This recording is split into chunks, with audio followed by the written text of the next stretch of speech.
WhatsApp everyone, welcome back to the channel. तो हम लोगों ने change in profit sharing ratio में गुडविल का कैलकुलेशन सीख लिया। आज हम सीखने वाले हैं द ट्रीटमेंट ऑफ गुडविल और उसके साथ साथ आज हम सीखेंगे the treatment of reserves as well. Goodwill के बाद अगर मुझे लगा रिजर्व्स कराने हैं तो करा दूंगा, नहीं तो नेक्स्ट क्लास में कर लेंगे। तो चलिए जल्दी से इस इंटरेस्टिंग टॉपिक को शुरू करते हैं और चैप्टर को एंडिंग की तरफ लेके चलते हैं। चलिए let's begin.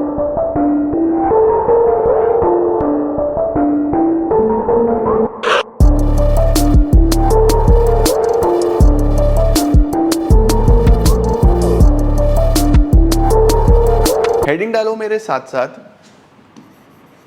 Accounting treatment of goodwill. मतलब हमने लास्ट क्लास में कैलकुलेशन ऑफ गुडविल तो कंप्लीट कर लिया चारों ही मेथड से, average profit, super profit, weighted average profit, capitalisation. अभी हम बेसिकली सीखने वाले हैं the treatment of goodwill when there is a change in profit sharing ratio. जब चेंज आए और वो चेंज किसके अंदर आए? प्रॉफिट शेयरिंग रेशो में। तो चलो फिर एक बात करते हैं हम बड़े ध्यान से। सर वो क्या बात है? वो बात ये है कि एजम्पशन लो कि हमारे पास ए और बी दो पार्टनर्स थे जिनका प्रॉफिट शेयरिंग रेशो 1:1 था। दो पार्टनर्स थे, बराबर बराबर चीज़ें बांटते थे। 100 का प्रॉफिट होता था 50-50, 60 का प्रॉफिट होता था 30-30, 50 का प्रॉफिट होता था 25-25। अभी इन्होंने डिसाइड करा कि आज से हम रेशो चेंज करेंगे और जो रेशो होगा वो हो जाएगा 3:2। रेशो हो जाएगा 3:2। तो अगर एज्यूम करो कि इनको प्रॉफिट, जो कि मैंने आपको सिखाया है कि प्रॉफिट गुडविल की वजह से होता है, प्रॉफिट हुआ 50 रुपीज़ का, तो ये कैसे बांटते थे पहले? 25:25। लेकिन अभी जब रेशो चेंज कर देंगे तो सपोज 50 का ही प्रॉफिट होगा क्योंकि काम तो दोनों कर रहे हैं, तो ए को 30 मिलेगा और बी को 20 मिलेगा। इसका क्या मतलब है? इसका मतलब समझते हो?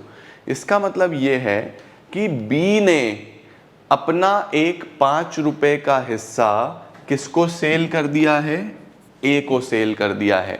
देखो इसको पहले 25 हो रहा था ना प्रॉफिट, अब 20 हो रहा है। 5 कम हो गया या नहीं हो गया? यानी कि ये सेक्रीफाइस कर रहा है, सेक्रीफाइस कर रहा है। और ये अपना हिस्सा किसको दे रहा है? ए को दे रहा है। ए गेन कर रहा है, हाँ या ना? तो मुझे बताओ, अगर ए अब से प्रॉफिट ज्यादा कमाएगा तो ए ज्यादा प्रॉफिट क्यों कमाएगा? क्योंकि उसने बी का हिस्सा एक्वायर कर लिया, उसने बी का भी कुछ पार्ट एक्वायर कर लिया। तो इस सिनेरियो में जब प्रॉफिट ए ज्यादा लेगा तो सिमिलर अमाउंट में ए क्या करता है?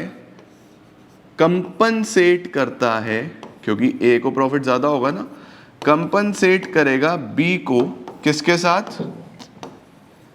With proportionate amount of goodwill. वो बोलेगा हाँ ठीक है, मुझे प्रॉफिट ज्यादा हो रहा है क्योंकि मैंने आपका हिस्सा खरीदा है, तो गुडविल का भी तो सिमिलर हिस्सा आपसे मैंने बाय कर लिया, तभी तो मुझे प्रॉफिट ज्यादा मिलेगा, तो मैं आपको उसके लिए पे करूंगा। तो इस सिनेरियो में हम लोग क्या करेंगे? हम लोग यहाँ पे सबसे पहले स्टेप 1 में क्या करेंगे? सबसे पहले हम कैलकुलेट करेंगे गेन और सेक्रीफाइस। सबसे पहले हम गेन और सेक्रीफाइस कैलकुलेट करेंगे। स्टेप 2 में क्या होगा? जो गेनिंग पार्टनर होगा, जो गेनिंग पार्टनर होगा, जिसको गेन हुआ है, जैसे ए को गेन हुआ, तो ए को गेन क्यों हुआ? क्योंकि ए ने बी का हिस्सा खरीदा है। तो जो ए है गेनिंग पार्टनर विल कंपनसेट, वो कंपनसेट करेगा to the sacrificing partner. Sacrificing partner को वो कंपनसेट कर देगा। और स्टेप 3 में एंट्री क्या होगी? अब देखो ए से पैसा ले रहे हो, ए से अगर पैसा ले रहे हो तो ए का कैपिटल अकाउंट डेबिट होना चाहिए। तो उसके लिए हम लोग क्या लिखते हैं? एंट्री लिखते हैं gaining partners capital account debit to sacrificing partners capital account. हम एंट्री करते हैं gaining partners capital account debit to sacrificing partners capital account. इस तरीके से हम यहाँ पर एंट्री कर देते हैं। तो 3 स्टेप आपको पकड़ने हैं। सबसे पहला कि गेन या सेक्रीफाइस कैलकुलेट करो, उसके बाद दूसरा आपको ये पता होना चाहिए कि जो गेनिंग पार्टनर है वो कंपनसेट करेगा सेक्रीफाइसिंग पार्टनर को, और तीसरे केस में आप सीधा एंट्री पास कर दो gaining partners capital account debit to sacrificing partners capital account. सही है। अब हम इस केस में वही अजम्पशन लेते हैं, सेम क्वेश्चन करने की कोशिश करते हैं कि हमारे पास जो ओल्ड रेशो था वो था 1:1 ए और बी का, और जो न्यू रेशो था वो था 3:2। ठीक है। अब मैं आपको पहले बता चुका हूँ एक एग्जाम्पल के थ्रू कि ए को फ़ायदा होने वाला है और बी को नुकसान होने वाला है, लेकिन फिर भी हम इसको सेक्रीफाइसिंग रेशो निकालेंगे। सेक्रीफाइसिंग रेशो का फॉर्मूला होता है old ratio minus new ratio. ये फॉर्मूला एक जगह लिख के रखना, old ratio minus new ratio. A का और बी का ओल्ड रेशो इन दोनों का हाफ हाफ था, 1/2 1/2, और जो न्यू रेशो है वो है 3/2, यानी कि 3/5 2/5। एलसीएम ले लो, 5 - 6 5 - 4, माइनस का 1/10 ये गेन करेगा, 1/10 ये सेक्रीफाइस करेगा। सर पता कैसे चलता है कि कौन गेन कर रहा है कौन सेक्रीफाइस कर रहा है? यहाँ पे चेक करो, पहले हमने ओल्ड रेशो लिखा हुआ है, फिर हमने न्यू रेशो लिखा हुआ है। तो पहले इसको 5 हिस्से मिलते थे, अब 6 मिलते हैं। बढ़ गए या नहीं बढ़ गए? तो ये कर रहा है गेन। यहाँ पे इसको चेक करो, पहले इसको 5 हिस्से मिलते थे, अब 4, तो ये सेक्रीफाइस कर रहा है। आ गया निकालना? अब क्या करना है आपको? अब आपको देखना है कि अमाउंट ऑफ गुडविल कितना है। सपोज कर लो कि जो अमाउंट ऑफ गुडविल है वो आपने कैलकुलेट करा किसी भी मेथड से, एवरेज प्रॉफिट से, सुपर प्रॉफिट से, कैपिटलाइजेशन से, और वो 1 लाख निकल के आया। आपने किसी भी मेथड से कैलकुलेट करा और अमाउंट ऑफ गुडविल निकल के आया 1 लाख। तो इस 1 लाख रुपए का 1/10, क्योंकि 1/10 का ही गेन हुआ ना ए का, इसका मतलब ए ने 1/10 पार्ट खरीदा है। तो इस 1 लाख रुपए का 1/10 ए कंपनसेट करेगा बी को। A will compensate this amount to B. तो एंट्री बनेगी ए का कैपिटल अकाउंट डेबिट, और अगर वैसे रटना हो तो गेनिंग टू सेक्रीफाइसिंग, जो गेन करता है उसको डेबिट करना है। ए का capital account debit to B का कैपिटल अकाउंट। ठीक है। और 1 लाख रुपए का 1/10 10,000 रुपीज से हम यहाँ गुडविल की एंट्री पास कर देंगे। ठीक है। This is how the entry is passed. एक एग्जाम्पल और लो सर। Example number 2। एज्यूम करो कि इस बार 3 पार्टनर्स हैं, A B C, 1:1:1। New ratio अब बन गया 3:2:1। अब वीडियो को पॉज करो। ठीक है। जो गुडविल है, गुडविल फिर से आप 1 लाख समझ लो गिवन है, goodwill of the firm 1 lakh given है। अब आप वीडियो को पॉज करके यहीं पे एक बार एंट्री बनाओ, उसके बाद दोबारा से प्ले करना कि क्या एंट्री बन रही है। ठीक है। पॉज करो और एंट्री बनाओ। तो मुझे उम्मीद है आपने कर लिया होगा। हम सबसे पहले क्या करेंगे? सेक्रीफाइसिंग रेशो निकालेंगे, old ratio minus new ratio, A का, बी का और सी का। ये है 1/3 1/3 1/3, और जो न्यू रेशो है वो है 3/6 2/6 1/6। तो इस सिनेरियो में जो एलसीएम आएगा वो आ जाएगा 6 2 - 3, यहाँ पे भी 6 2 - 2, यहाँ पे भी 6 2 - 1। तो यहाँ पे हमारे पास 1/6 का गेन ये नील हो गया, और ये 1/6 का सेक्रीफाइस है ना। फिर से यहाँ से देखो, पहले 2 अब 3 तो गेन, पहले 2 अब 2 0, पहले 2 अब 1 सेक्रीफाइस। आई बात समझ में? और एंट्री हो जाएगी गेनिंग टू सेक्रीफाइसिंग। तो गेन कर रहा है ए और सेक्रीफाइस कर रहा है सी। बी को कोई फर्क नहीं पड़ा, ना इसने अपना हिस्सा दिया ना अपना हिस्सा लिया, तो इसको कोई भी पैसा गुडविल का नहीं दिया जाएगा, क्योंकि इसको फर्क ही नहीं पड़ा। भाई इसने थोड़ी ना अपना शेयर बेचा, अपना शेयर बेचा सी ने, इसको नुकसान हुआ, तो अब कंपनसेशन भी तो इसी को मिलेगा ना। तो एंट्री बनेगी ए का capital account debit, please full forms use करना, टू सी का capital account. Goodwill of the firm थी 1 लाख, 1 लाख का 1/6 पॉइंट्स में आ जाएगा ये 16667 ये एंट्री बन जाएगी हमारे पास गुडविल की। तो मुझे उम्मीद है आप लोगों को अकाउंटिंग ट्रीटमेंट समझ में आया। 3 चीज़ें पकड़ के चलना बस कि सबसे पहले आपको सैक्रिफाइसिंग रेशो निकालना है, उसके बाद कौन गेन कर रहा है कौन सैक्रिफाइस कर रहा है ये पता होना चाहिए, फिर अमाउंट ऑफ गुडविल से डायरेक्टली एंट्री कर दो। ठीक है, अब हम अगले टॉपिक पे चलते हैं। This topic is completed. अगला टॉपिक क्या है सर? अगला टॉपिक है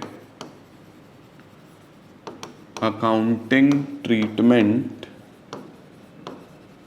of reserves and accumulated profits and losses. Heading डाल देंगे accounting treatment of reserves and accumulated profits and losses. Sir इसका क्या मतलब होता है? रेशो चेंज हो रहा है तो कुछ ना कुछ रिजर्व्स का भी ट्रीटमेंट होगा, कुछ ना कुछ पुराने बचे हुए प्रॉफिट्स और लॉसेस का भी ट्रीटमेंट होगा। कैसे करना है सीखने की कोशिश करते हैं। एज्यूम करो कि 2 ही पार्टनर्स हैं ए और बी जिनका रेशो 1:1 था। अभी नया रेशो इन्होंने चेंज करा। सपोज इन्होंने ये फर्म चलानी शुरू करी 2011 से, अभी 2022 में आके इन्होंने रेशो बदल दिया, A/B 3:2 कर दिया। ठीक है, अब जब रेशो चेंज हुआ तो पुराने एसेट्स भी होंगे, पुरानी लाइबिलिटीज भी होंगी, पुराने कुछ सेविंग्स भी होंगे यानी रिजर्व्स भी होंगे। तो हमें पता चला कि हमारे पास एक जनरल रिजर्व है 1 लाख रुपए का, जो दोनों ने मिलके बनाया था, अपनी पुरानी रेशो में। इसका मतलब दोनों ने अपनी पुरानी रेशो में 1:1 बनाया होगा। अभी फिलहाल रेशो चेंज हो गया है तो अब क्या ट्रीटमेंट करें हम इस जनरल रिजर्व का, या कोई पुराना प्रॉफिट बचा हुआ है तो उसका क्या ट्रीटमेंट करें? तो देखो इसके हमारे पास 2 ट्रीटमेंट्स होते हैं। इसके हमारे पास कितने ट्रीटमेंट्स होते हैं? 2। इस पूरे टॉपिक को 2 पार्ट्स में डिवाइड कर देना सर। 2 टॉपिक्स क्या होते हैं? पहला, when the question is silent. अगर क्वेश्चन साइलेंट हो, क्वेश्चन कुछ नहीं बता रहा और क्वेश्चन में आपको बस रिजर्व्स गिवन है, क्वेश्चन कुछ बता ही नहीं रहा। दूसरा,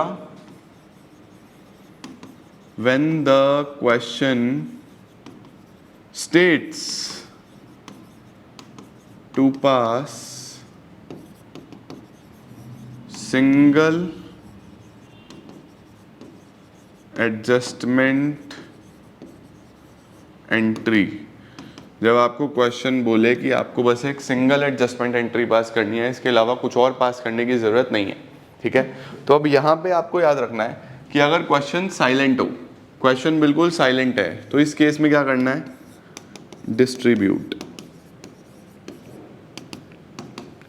डिस्ट्रीब्यूट कर दो रिजर्व्स को और एक्यूमुलेटेड प्रॉफिट्स एंड लॉसेस को among old partners, याद रखना, in old ratio। जितने भी आपके पास रिजर्व्स हैं, कोई एक्यूमुलेटेड प्रॉफिट्स एंड लॉसेस हैं, उनको पुराने ही पार्टनर्स में डिस्ट्रीब्यूट कर दो, पुराने ही रेशो में। ठीक है, और अगर सिंगल एंट्री पास करनी हो तो इस सिनेरियो में आप डायरेक्टली एंट्री करोगे गेनिंग डेबिट, यानी कि gaining partners capital account debit to sacrificing partners capital account.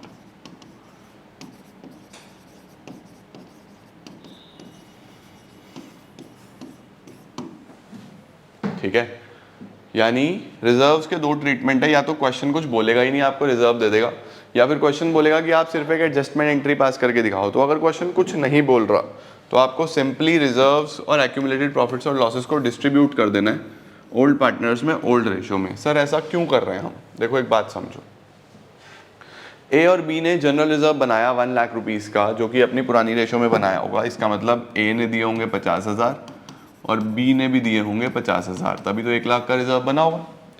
अभी जब रेशो चेंज हो गया तो 1 लाख का 3:2, यानी कि अगर आपने कुछ नहीं करा आज से 5-7 साल बाद, जब भी फर्म बंद होगा तो उस सिनेरियो में रिजर्व तो बटेगा, क्योंकि फर्म बंद होगा तो जो भी पैसा फर्म में पड़ा है वो घर लेके जाओगे। तो किस रेशो में बटेगा? तब रेशो एक ही है उस टाइम पे, 3:2।